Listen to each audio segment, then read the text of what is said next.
Tiktakers, today we've decided to collect some of our best creepypastas. In this case, we bring you some characters that seem to be the sweetest, but they surprise us with a terrifying story. We leave you with Lifeless Lucy, Lazari, Lulu, Yuki-Onna, and Bloody Angel. We hope you enjoy it.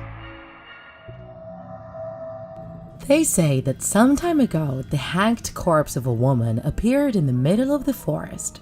It was Loretta Swan, a single mom who had an only child, her daughter Lazari. A manuscript was found near the body, written as a goodbye letter, and this is what it said. My dear Lazari, when you read this letter, you will have many unanswered questions. I hope that you can one day forgive me for the pain and agony I've caused you, and especially for leaving you alone from now on. I've been struggling for too long, and the madness is consuming my mind. However, before I go, I want you to know the truth. You know, I've always been very devout and religious, dedicated to fulfilling the will of God. My faith has always been unshakable, even when I discovered I was sterile and could never have children. Even then, I simply went on, determined to find love in a righteous and good man. One day, I was in the library checking some books, looking for quotes for a sermon, and I had the feeling someone was watching me. That was the first time I saw him. He was the most handsome man I've ever seen, with a shining and attractive gaze. We smiled at each other until I finally approached him, and we introduced ourselves to each other. His name was Evan Harrison. Shortly after, we started going out, and I opened my heart to him almost by accident. It was inevitable, as there was something very captivating about him, something unreal and divine. I trusted him with my life and my secrets, although he never wanted to talk about himself. He knew I was sterile, but even then he convinced me to try having the child I so much desired. And somehow we did it. I got pregnant, and I started to think he was some kind of divine being. And that's how I gave birth to you, Lazari, and you had the same divine and captivating aura your father had. However, little by little, everything turned dark and evil. Evan suddenly disappeared, abandoning me without explanation. And despite that, you and me kept going forward. You grew up happily by my side, and every day I loved you more. Everything changed the day of your 4th birthday. Your captivating aura transformed into something evil. Your eyes no longer reflected innocence. Instead, they reflected a red glimmer, like the fires of hell. I started doing research and reading religious books, looking for an explanation of what was happening. One day, while I was reading at home, I heard horrifying screams in the yard. I ran outside and I saw you attacking our neighbor, who was lying on the ground. I saw you biting and devouring his flesh, as if you were a ravenous dog attacking his prey. Even your body had mutated, as you now had claws, hooves, pointed teeth, and a strange opening in your chest, like a second mouth.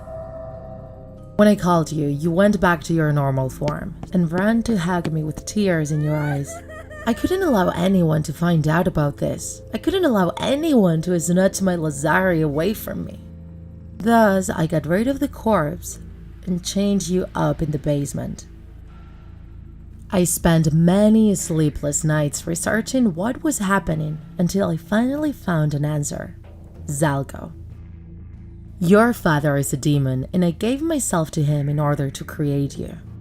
And the worst part is that now you're transforming into a dark being, losing your heart in the process. That's why I locked myself in the basement with you and did whatever I could to expel that evil within you. All the rituals and suffering I made you go through were for you to become the same sweet girl you used to be. But I was hurting you too much with those exorcisms, and I was hurting myself too. I even tried to look for Zalgo and summon it, but it never answered my call. Damn him 1,000 times for destroying my life and my daughter's life. Now it wants to capture you and use you through me, but I will not allow him to do it.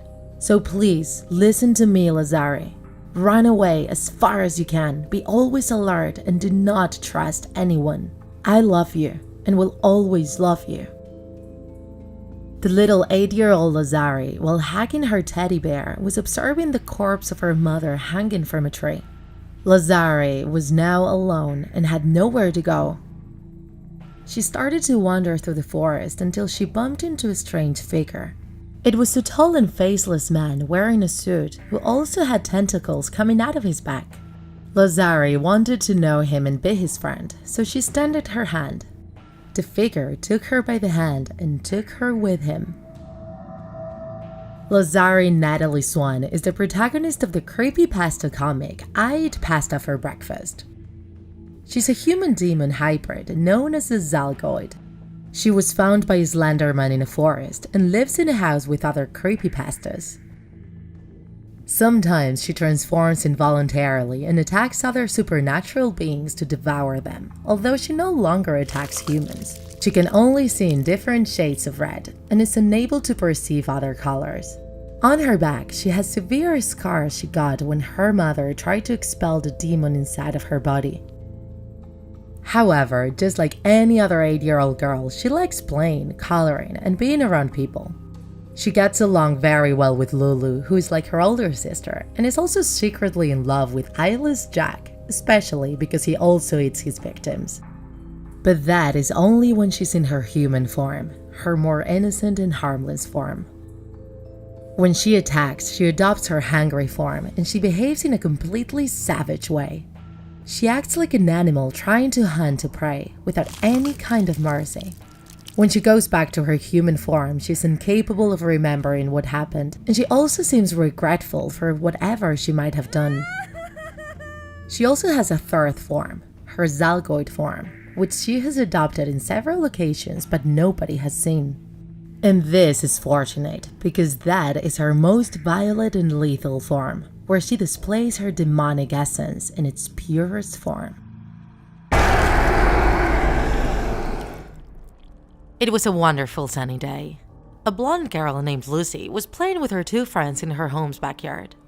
They wouldn't stop asking her about her birthday party, which would be celebrated pretty soon. She would boast proudly about how great it was all going to be.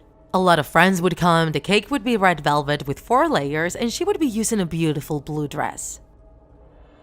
A car stopped at the entrance and Alex came out of it, Lucy's young personal steward, carrying her new dress. He looked at the girls with resentment. He hated his job, and he hated receiving orders from a spoiled child. Lucy rushed towards Alex, asking him to let her try out the new dress. With a forced smile, he said that her mother didn't allow it, but Lucy just kept on insisting. Completely fed up of it all, Alex decided to execute the plan he had been preparing for months. He walked Lucy to her room so she could try out the dress, while he waited outside. A while later, she came out and flaunted her new dress proudly. When she was about to go show it to her friends, Alice grabbed her by the arm and dragged her to the car, giving her no time to react. He threw her to the back seat and drove away from the house. "Don't worry, you will love your new home." Terrified, Lucy didn't try to escape. She was afraid Alex would hurt her. They eventually arrived to a faraway crossroads where Alex met with an older man of about 40 years old, corpulent and with an unkempt appearance. "Let me introduce you to Christopher Gray. From now on, you work for him. Enjoy your new life." Alex was left counting a wad of bills while Lucy cried in the back of Christopher's moving van. Once they arrived to the house of her new master, Lucy was put in charge of everything. She had to work day and night without rest, and her appearance started to deteriorate. Her skin turned pale, with bags under her eyes, covered in filth, and with her beautiful blue dress now ragged. She did all she could to not anger Christopher. She cleaned and cooked diligently, while he only ate, drank, and slept. However, Lucy wouldn't stop thinking about how to escape from that place. She knew that the main door was always locked, and she needed time to search for the key. One day, she found Christopher's medications with pills that produce heavy sleepiness. She gradually put doses of the pills in Christopher's food until she found the perfect dose which would give her enough time to carry out her plan. Her birthday arrived and she couldn't stop thinking about how much she missed her family and friends. Thus, she decided that would be the day. After eating, Christopher fell asleep and she searched for the key all over the house. She checked all of the wardrobes, all of the drawers, but found nothing. However, she had a sudden idea. She went back to the living room where Christopher was sleeping and very carefully checked his pockets. She finally found a key, but it was smaller than the door's lock. She looked around and tried the key in one of the drawers in the living room chest. She opened it and found a bigger key inside and a photo album. It had a bunch of photos of young kids, all of them with a worried expression. She kept passing the pages and at the end found more photos of the same kids, but all murdered and mutilated. She dropped the book in terror and rushed towards the door with the key. She managed to open it and ran towards the forest, but the noise awoke Christopher, who ran after her. Almost out of breath, Lucy tripped and fell into a deep ditch. She looked around and horrified saw she was surrounded with the corpses of the kids in the photos. Some of the bodies were still decomposing, while others were now skeletons. Christopher caught up to her and dragged her back to the house. I hope you had fun with your new friends, cause you're gonna go back to them soon. She begged for forgiveness and implored for her life. Let's see if you learn not to put your paws where you shouldn't. He grabbed an axe and cut off one of her arms with a swift chop. She screamed in pain, and to shut her up, he raised his axe once more and unloaded it right on her head, taking her life. After throwing her body back into the ditch, Christopher sat on his couch and turned on the TV to watch the news. The police had captured Alex as a suspect involved in Lucy's disappearance, and he had confessed. Soon, they'd be going after him. He rushed to his room to pack his things and flee from his house as soon as possible. Once ready, as he was about to leave, he saw the photo album on the floor in front of the house. You're a heartless evil man. You will regret what you've done. Don't think you will get away with this. He heard laughter, and when he raised his head, he saw in front of him the spirits of the kids he murdered, with Lucy in front of them. Suddenly, a person's screech started to sound and his eyes started to bleed. He went out of the house screaming in pain and saw himself surrounded by many police patrols which had arrived to detain him. He dropped to their feet, imploring, "Make them shut up, please!" Weeks later, we see him imprisoned in a padded cell of a mental asylum and wearing a straitjacket. Out of nowhere, he started to hear laughter and everything started again. Lucy approached him with a naked skull for a face, eyes that popped out of her eye sockets, and sharp teeth. I told you that you wouldn't get away with this. The other kids grabbed him and she burst open his chest.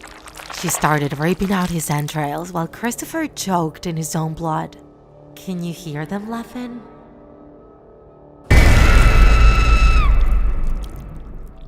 One day, the city awoke inundated with eye-catching and colorful posters announcing the arrival of the flamboyant freak circus, stopping there as part of their world tour. It would be there for one night only, so it created a real buzz around town. The news quickly spread by word of mouth, and many wanted to see the wonders of such a mysterious event. Strangely, the dusty circus tent was not installed anywhere inside the city, but in an open space in the middle of the dark and inhabited forest, at the outskirts. Probably to give the circus an even more mysterious aura, many people thought. Despite of this, or maybe because of this, hundreds of people went there and got in line at the entrance of the closed gate, impatiently waiting for the show to begin. Soon enough, a dirty and slouching employee dressed in overalls opened the gate and started to collect their money so they could get in. People did what they could to sit in the rusty seats distributed in stands around a dimly lit stage. This scene looked more like a crowded funeral than a circus show.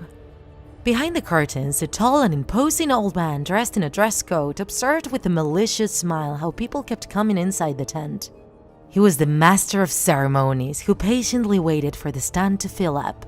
Once the stands were full, he made a motion to his hunched helper and the show began. The master came out of the curtains, ecstatic and with a smile bright like his jacket. He welcomed the public with flamboyance and elegance. No more stunts, no punchlines. He took a bow and made way for the first act. From behind the curtains, the shy and fragile figure of a beautiful girl appeared. who started to sing a happy tune with a perfect voice.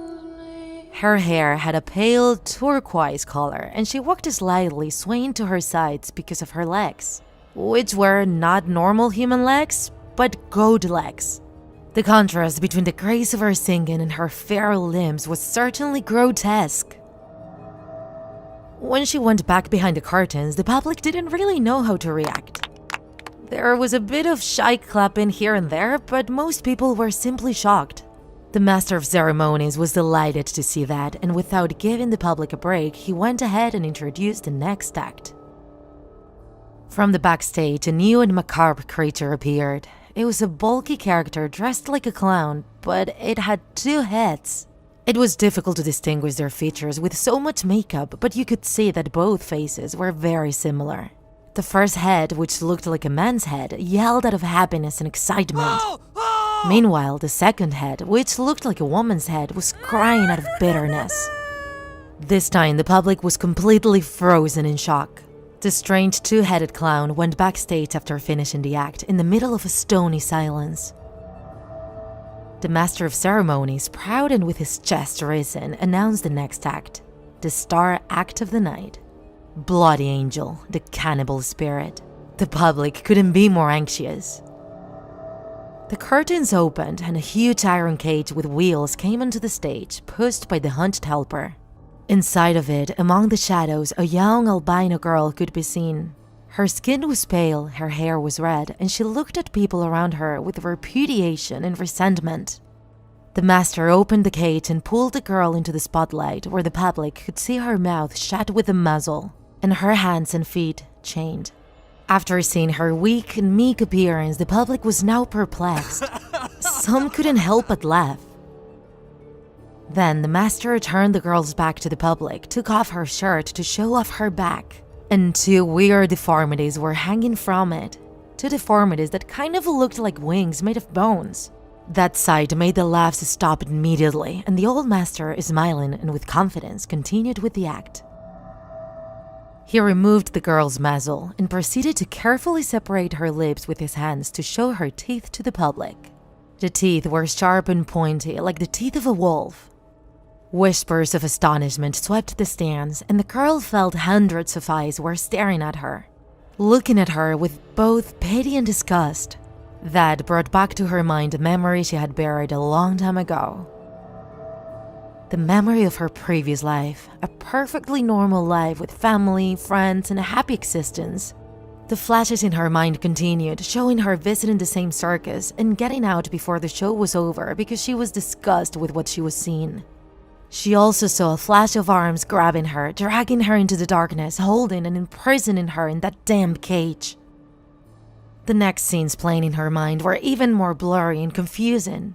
Scenes of brutal beatings and humiliations, all done to make her forget who she was and force a new personality into her. The personality of a savage cannibal.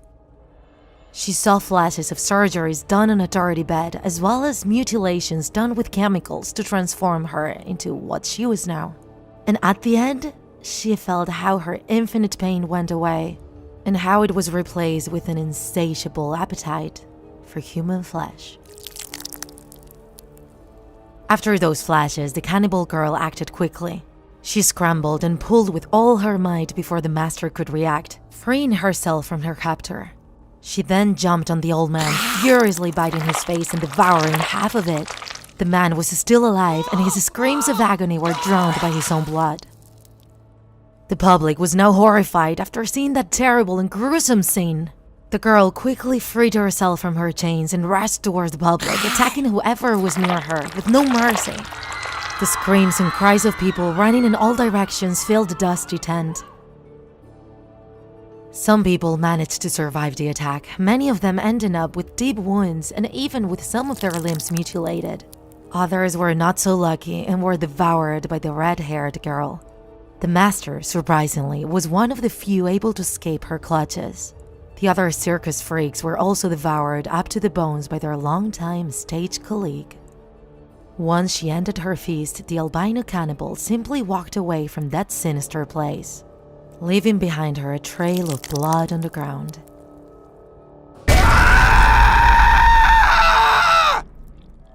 Her physical appearance is that of a very beautiful young woman. She's tall and her hair is long, but her eyes can terrify anyone by just looking at them, and her skin is very pale. It almost seems transparent.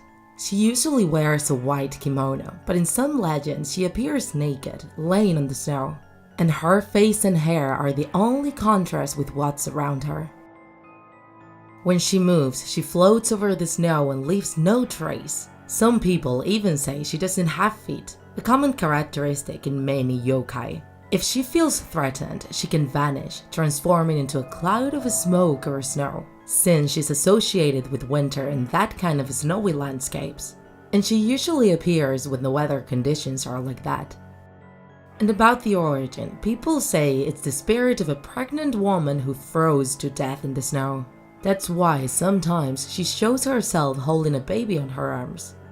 Other versions say it's a princess from the moon who, tired of her life, came down to Earth during a snowstorm to explore it, and then she never knew how to get back home. She has an evil nature. Her beauty hypnotizes the travelers that are tired of fighting against the storm, and she uses her frozen breath to calm them down and send them to sleep, until they pass out and turn into ice sculptures. Sometimes she just disorientates them and leads them to dying lost in the middle of the snow.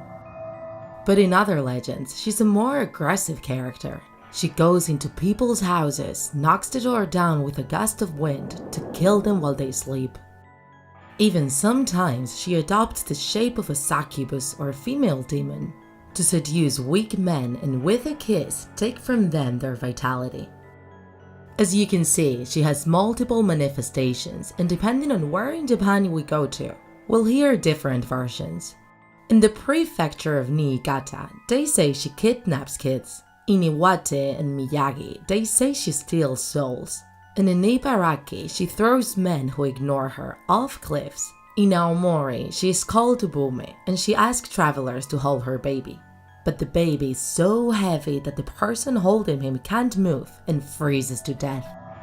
Yuki-Onna is one of the most classic characters in Japanese culture. She usually appears in the most famous franchises, manga, anime, video games, such as Crayon Shin-chan, One Piece, Ranma, or Final Fantasy. But Yuki-Onna also has a merciful side, as it is shown in the most popular tale.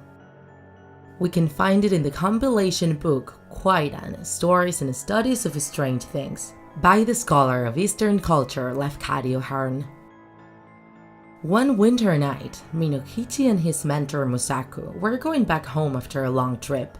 The last obstacle they had left was going across the river, but when they got there, they were surprised by the boatman not being there. This, plus the weather conditions, forced them to spend the night in his cabin. Musaku fell exhausted, but it took longer for his disciple to fall asleep, with all the noise of the storm at the door. When he finally fell asleep, a gust of wind and snow against his face woke him up again.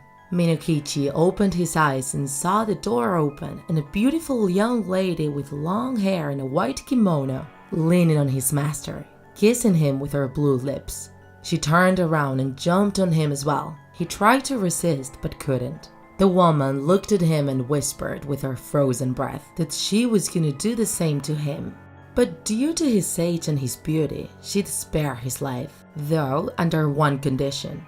He couldn't tell anyone about their encounter or he'd immediately die. When she vanished, Minokichi tried to wake his master up, but his body was as cold and rigid as ice. A year after, winter came back, and one day Minokichi was going back home when he saw a beautiful girl called Yuki. She was going to town to try to work as a maid. The young boy was captivated by her beauty, and he didn't hesitate to host her. Soon after, they married, and Yuki gave birth to 10 beautiful kids, who surprisingly had a paler skin than usual. One night, while Yuki was knitting by a lamp, Minokichi looked at her face and confessed she reminded him of a figure he had seen years ago, a spirit from the other side who had taken his master's life with her frozen breath. When she heard this, Yuki suddenly left what she was doing and a horrible smile appeared on her face. Slowly, she got close to Minakichi, laughing evilly, transforming into the ghost and reproaching him for not keeping their secret. You idiot! If it weren't for our children, I'd kill you right now. Remember this, if they ever complain about you, I'll know. In a cold and snowy night, I'll come for you and I'll kill you. Suddenly, the spirit became white fog and left up the fireplace, forever. It all started with another family camping trip.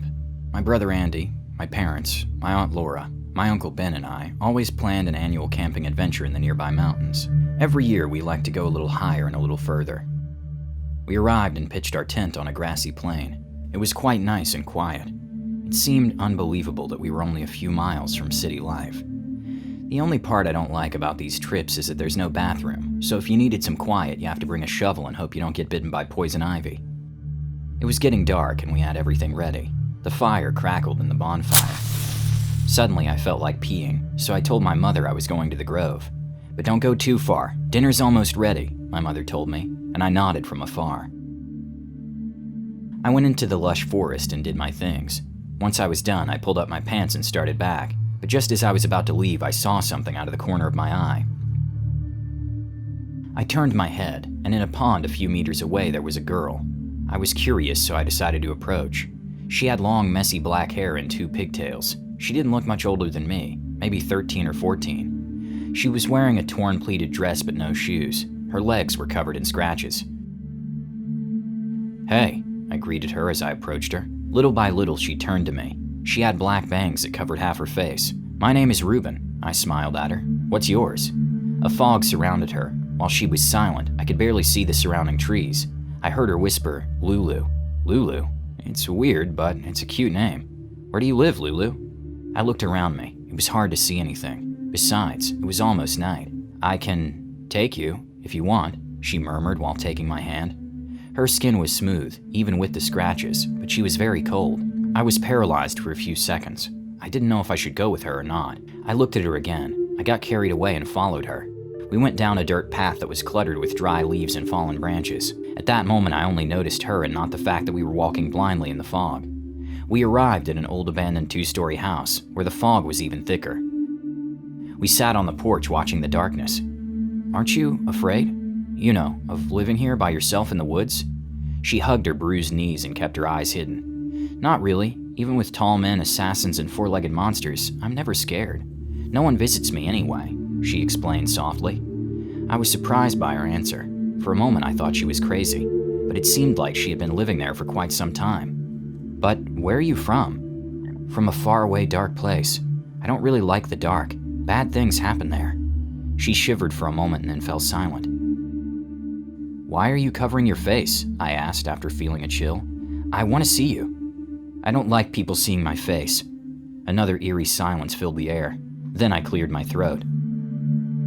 "When do you think the fog will clear up?" "I'll have to get back to camp before my parents get worried." I looked at her and she stood up. Suddenly I felt something strange in her. A sad and demonic feeling overwhelmed me. "Are you hungry?" she asked, walking towards the door. "Yes." I stood up, ready to follow her into the house. Inside, everything was very well cared for. The windows were clean, and the couch seemed comfortable. There were lights on in the kitchen area. I sat on the sofa. She came into the room with a bowl of soup and a shiny silver spoon. She put it on my lap and went to get me a napkin. Then she disappeared up some stairs. I sat alone to eat my soup. It was sweet and warm and suited me. I ate, thinking about my parents. I'd been away for a long time, but we hadn't gotten too far from the camp. I should hear my parents screaming my name. I should be able to hear from here, although everything became weird since the mist appeared. I was full after eating the soup and immediately fell asleep. I put the plate and spoon on the table and lay down on the sofa. I could only think about the girl. Where had she been? I fell asleep. I woke up in the dead of night to a loud scream coming from the basement. I got up from the sofa and looked around me. Only the creaking of the wooden boards could be heard.